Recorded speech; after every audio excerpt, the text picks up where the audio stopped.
Well.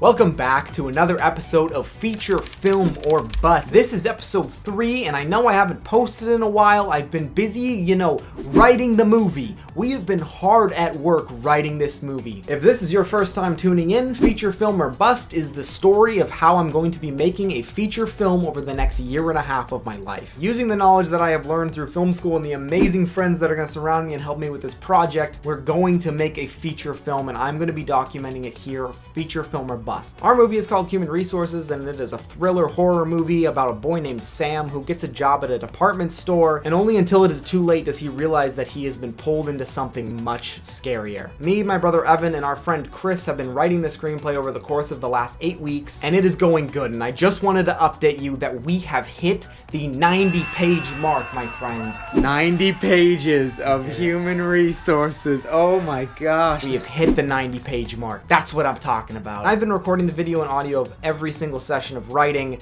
but I will be including those in future episodes because today I wanted to take a little bit of time to get to know me. Because we're going to be spending the next couple of months with each other, and I really just want you to know where I've come from, what I do, what I'm about, and how I got involved in movie making. So I thought what better way to do that than to go through the list of all the movies and projects that I've worked on in the past, tell you a little bit about each one, so we can all be on the same page for the stuff that I've done. I thought it would be super fun. I have a couple screenshots behind me of things that I've worked on, but I wanted to go back through start to finish. How did I get from where I was to where I am now? Yes, I am still wearing a Santa hat and an ugly sweater because I can't let the Christmas season go. I hope you guys had a very merry holiday season, and Happy New Year to you all. Alright, let's get to it. I'm gonna take this hat off because it is killing my head. The story goes just as every other story goes. I grew up just with home video camera all around the house shooting whatever the heck I want. Sorry about the technical difficulties. Me and my brother Evan always loved doing that. We would just put the camera on the shelf and do skits and do whatever the heck came to our brains. It was a lot of fun. From the age of probably 6 to 11 or 12, all that we were doing was making YouTube videos. We would have friends over and include them in the videos. And just go to the park and make videos and get sand in the camera. We did do that once. It was devastating and the camera broke. So moment of silence for that old home video camera. I think 2011 or 2012, my brother got accepted into the Orange County School of the Arts here in California, and he started studying writing there. I was still at a private school in Orange County, and I wasn't doing much. I was doing my homework and whatever junior higher does, but I still was making content no matter how bad because I was shooting the promo videos that you do for school, like the announcements for the dances and all the events. I would shoot them and edit them. On March 21st, something you've never seen before. They were bad, but they were fun to do, and I was a 7th grader, so I'll give myself a little slack. Another thing that we did make, now that I'm remembering, we made a James Bond parody when I was in 6th or 7th grade. It was called Joe Bond. It was beautiful. Just take a look at it right here. This is Joe Bond. Called me here. Hello, Bond. Don't even think about trying to escape. Now, if that's not quality filmmaking right there, I don't know what to tell you. But anyways, doing those promos and making movies like that, and my brother was at the school that had different art departments, and I said, hey, why not apply there? But it was coming up to a week before the deadline, and you had to make a short film, and I had nothing. I wasn't gonna submit the Joe Bond movie because that was just way too high standards. I didn't want to blow them away. So my mom pushed me to have some friends over and shoot a movie the weekend before the project was due. And I ended up making a movie about a kid whose parents goes missing and aliens attack the house or something. I don't even remember what I was thinking. My brother and my 2 other friends were there, and we just came up with the plot in 20 minutes. No script, no storyboard, no nothing. We just shot a movie. I was there on the camera, and we made a movie about a kid whose parents go missing, and I sat down at the interview. I showed them this movie. I think it was called Gone.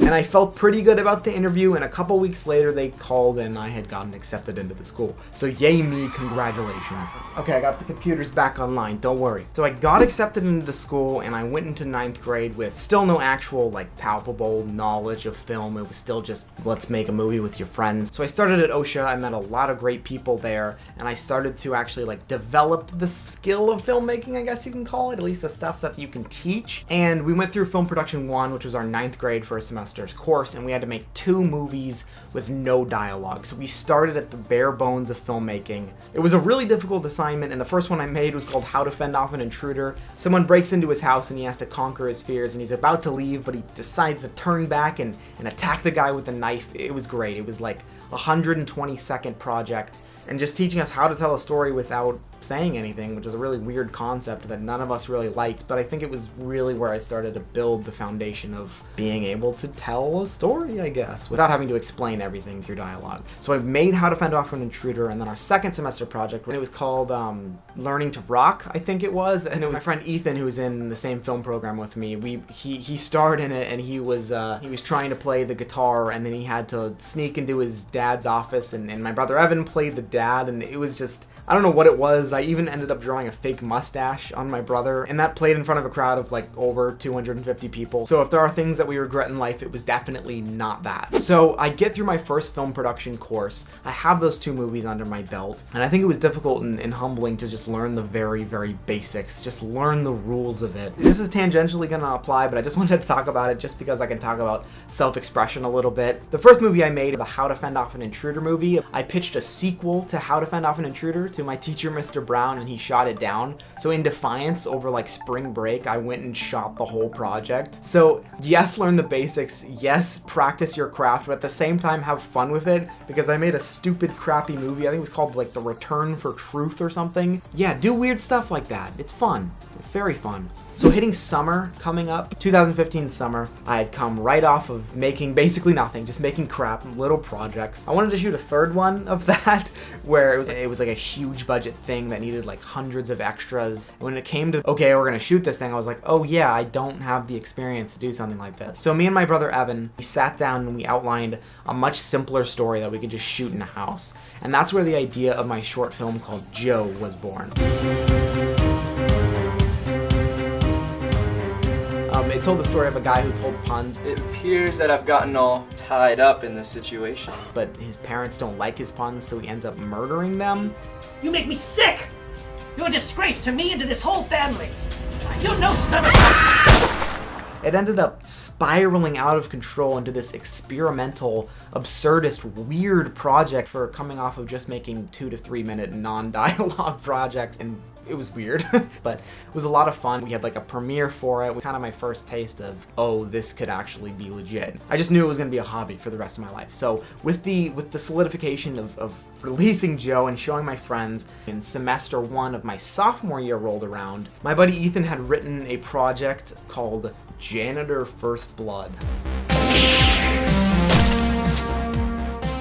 which is something that really changed the scope of something in the way that the Joe movie that I made kind of did, but in an even grander sense. It was written as an 80s parody type of thing about a janitor who goes around and kills zombies. We had no idea that it was going to become as big as it was. And I remember on the biggest day of recording, I counted, we had, I think it was like 48 people on set that I was sort of leading the ship on, which was hollowing and terrifying, if I'm being completely honest. It was just so scary, but it was so shaping and so character developing that it really was entirely worth it. Shout out to anyone on that production, honestly, because it was so much fun. It was so much fun to edit and show people, and then we started submitting it to festivals, and a couple of them actually took it. We showed it up at the Screen Festival in Santa Monica, which was one of the most fun things we'd done. What an experience, guys. It was the first time I was handling 30 people on set. So Janitor First Blood really just flipped the script on us, it changed our lives, man. My name is Braden Swope. I was the director and editor of Janitor First Blood. Janitor First Blood forever, man. In between Janitor First Blood and my senior thesis film, we didn't really make any short films. We made a web series and I made a documentary. The web series was a 3-part project as a class that we had to do, and I was chosen to direct the first episode, which was one of the most grueling experiences of filmmaking that I've ever experienced in my life, because we shot down in a forest that was like a mile walk, carrying like 100-pound equipment boxes up and down, back and forth. But before the mystery web series, Dreaded Rose is what it was called, I had worked on a documentary about one of my close family friends, Keith Giles, who was actually appeared in Janitor First Blood and the Joe movie. Was such a lovable, humble guy, and I got to take a step back from the narrative filmmaking and focus in as it goes down and just capture the magic of the moment. So that was super fun, both those projects, the web series and the documentary. And looking back at everything in high school, I noticed that all my stories have been very underdog inspired. That sort of came together all at the end of high school and making my senior thesis, because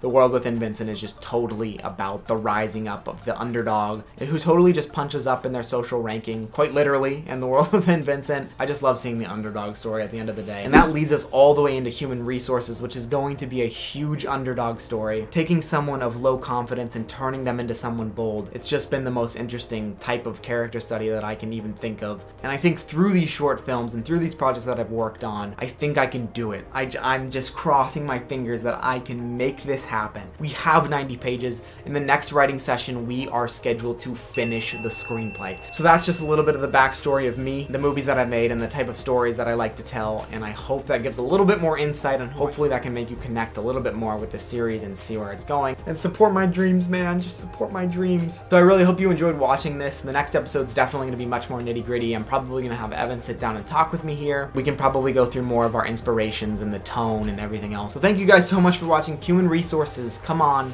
say it, tell your friends, tell your parents, your pets, your bosses, get the word out there. I'm making a feature film and I'm taking you along the way. Merry Christmas, happy holidays, everything. This is Braden Swope signing off. Peace out.